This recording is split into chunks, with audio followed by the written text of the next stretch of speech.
Assalamualaikum warahmatullahi wabarakatuh. Selamat sore teman-teman. Perkenalkan, saya Cahyono Dwi Atmoko, mahasiswa Universitas Veteran Negeri Yogyakarta, PIMDA DIY angkatan 2019 dengan nomor mahasiswa 123190166.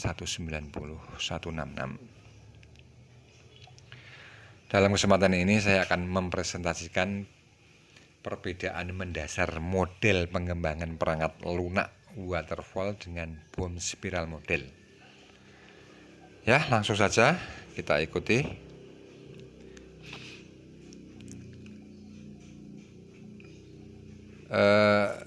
Perbedaan yang mendasar model pengembangan perangkat lunak waterfall dengan bom spiral model. Yang pertama kita harus tahu adalah untuk pengertian metode waterfall itu adalah salah satu jenis model pengembangan aplikasi dan termasuk ke dalam klasik life cycle atau siklus hidup klasik yang mana menekankan pada fase yang berurutan dan sistematis. Untuk model pengembangannya dapat dianalogikan seperti air terjun, di mana setiap tahap dikerjakan secara berurutan mulai dari atas hingga ke bawah. Jadi, untuk setiap tahapan tidak boleh dikerjakan secara bersamaan. Yang keduanya adalah kita harus tahu tahapan-tahapan dari metode waterfall. Yang pertama adalah requirement analysis, yang kedua design, yang ketiga development, yang keempat testing, dan yang kelima maintenance. Dari pengertian di atas, sebetulnya kita sudah mendapatkan tahapan-tahapan metode pengembangan. Nah, supaya lebih jelas, ayo kita ikuti uraiannya. Requirement. Pada tahap ini, pengembang harus mengetahui seluruh informasi mengenai kebutuhan software seperti kegunaan software yang diinginkan oleh pengguna dan batasan software. Informasi tersebut biasanya diperoleh dari wawancara, survei, atau diskusi. Selain itu, dianalisis sehingga mendapatkan data-data yang lengkap mengenai kebutuhan pengguna akan software yang akan dikembangkan. Kemudian desain. Tahap selanjutnya, desain dilakukan sebelum proses coding dimulai. Ini bertujuan untuk memberikan gambaran lengkap tentang apa yang harus dikerjakan dan bagaimana tampilan dari sebuah sistem yang diinginkan, sehingga membantu menspesifikasikan kebutuhan hardware dan sistem, juga mendefinisikan arsitektur sistem yang akan dibuat secara keseluruhan. Selanjutnya adalah implementation. Proses penulisan kode di tahap ini, pembuatan software akan dipecah menjadi modul-modul kecil yang nantinya akan digabung dalam tahap selanjutnya. Dalam tahapan ini akan dilakukan pemeriksaan lebih dalam terhadap modul yang sudah dibuat, apakah sudah memenuhi fungsi yang diinginkan atau belum. Selanjutnya adalah integration dan testing. Pada tahap keempat ini akan dilakukan penggabungan modul-modul yang sudah dibuat sebelumnya. Setelah itu akan dilakukan pengujian yang bertujuan untuk mengetahui apakah software sudah sesuai desain yang diinginkan, apakah masih ada kesalahan atau tidak. Selanjutnya adalah operation maintenance. Dalam tahapan terakhir dari metode pengembangan waterfall, di sini software yang sudah jadi akan dijalankan atau dioperasikan oleh penggunanya. Di samping itu, dilakukan pula pemeliharaan yang termasuk di dalamnya adalah perbaikan kesalahan, perbaikan implementasi unit system, peningkatan jasa sistem sesuai kebutuhan yang baru. Contoh model perangkat lunak waterfall. Ini adalah contohnya: perencanaan, analisis, perancangan, implementasi, dan pemeliharaan. Kita juga harus tahu kelebihan dan kekurangan daripada model perangkat lunak waterfall. Keunggulan metode waterfall adalah model pengembangan yang paling handal dan paling lama digunakan oleh para developer. Cocok untuk membuat software dengan skala besar, cocok untuk pengembangan sistem yang bersifat generik. Pengerjaan proyek sistem akan mulai dikontrol dan terjadwal dengan baik. Adapun juga memiliki kekurangan, di antaranya adalah persyaratan sistem harus dikembangkan dengan jelas. Rincian proses harus benar-benar jelas dan tidak boleh berubah. Sulit untuk beradaptasi jika ada perubahan spesifikasi pada suatu tahapan pengembangan. Nah, itulah tadi dari perangkat lunak model waterfall sudah kita bahas. Kemudian kita ke model spiral bom. Nah, di dalam sini kita harus tahu model spiral ini adalah model spiral atau spiral bom ini adalah model spiral yang mengadaptasi dua model perangkat lunak yang ada, yaitu model protoping dengan pengulangannya dan model waterfall dengan pengendalian dan sistematikanya, atau kombinasi dari model air terjun dan model iteratif.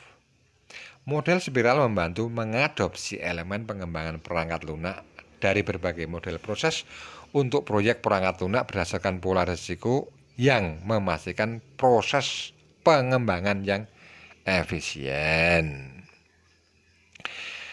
Selanjutnya adalah tahapan model spiral. Tahapan lesion.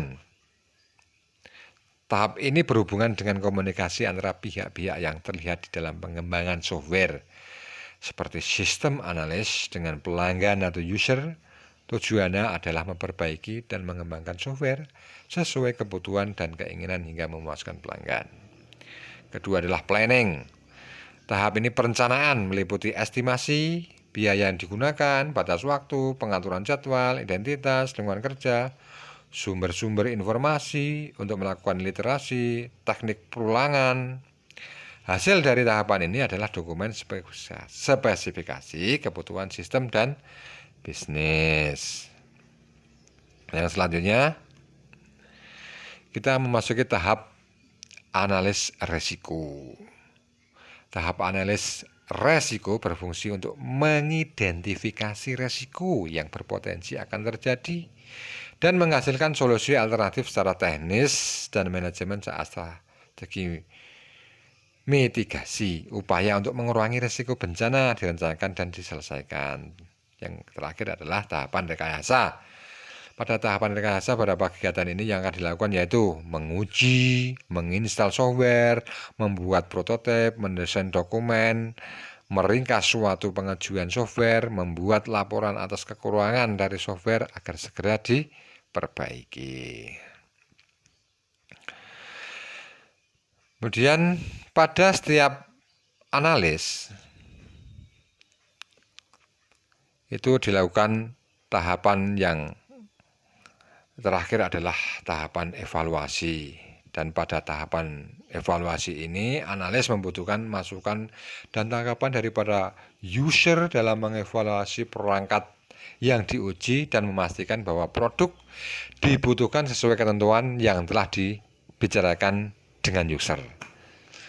Sistem ini memastikan pelanggan puas dengan produk yang akan dihasilkan dan untuk menjawab persoalan bisnis mereka. Selain itu, analis harus tetap memantau resiko yang akan terjadi seperti faktor-faktor yang dapat menyebabkan cost over atau pembengkakan biaya.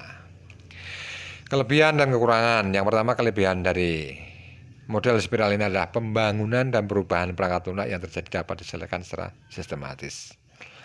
Mudah dalam mengestimasi biaya karena proses pembuatan secara jelas, terencana, dan tahapan yang sistematis.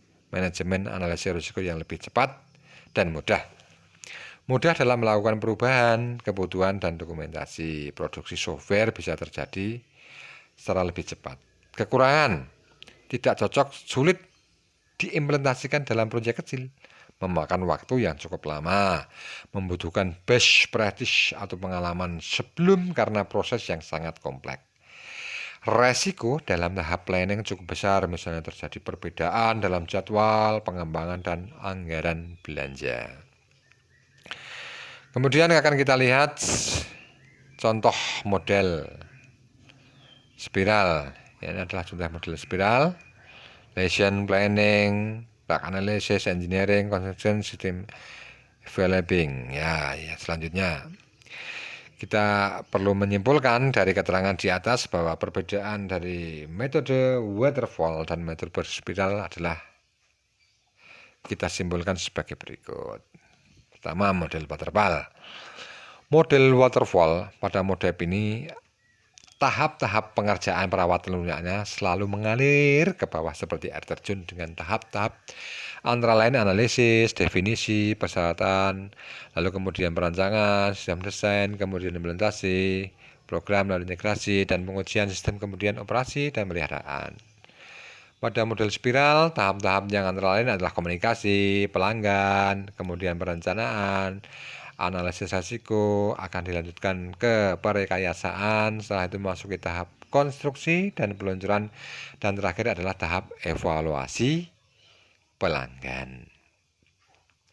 Kesimpulan yang kedua adalah pada model waterfall hanya untuk proyek-proyek kecil kita dapat memakai waterfall model dikarenakan tidak adanya pengembangan lagi setelah perangkat lunak tersebut dipasang. Namun pada model spiral itu adalah digunakan untuk proyek-proyek skala besar. Maka kita dapat menggunakan model ini, di mana model ini kita bisa mengembangkan perangkat lunak yang telah kita pasang sehingga perangkat lunak tersebut bisa terus berkembang seiring dengan kebutuhan atau kegunaan. Dan terakhir adalah kesimpulan yang ketiga, pada model waterfall memiliki keuntungan dengan model ini mudah dikontrol dan mudah diimplementasikan. Adapun pada model spiral dapat digunakan sepanjang hidup dan mudah dipahami dan bereaksi terhadap resiko pada setiap tahapan pada prosesnya. Itu saja dari saya. Mudah-mudahan sedikit membantu semuanya. Kalau ada kesalahan mohon maaf untuk dikoreksi kembali. Sekian saja. Assalamualaikum warahmatullahi wabarakatuh.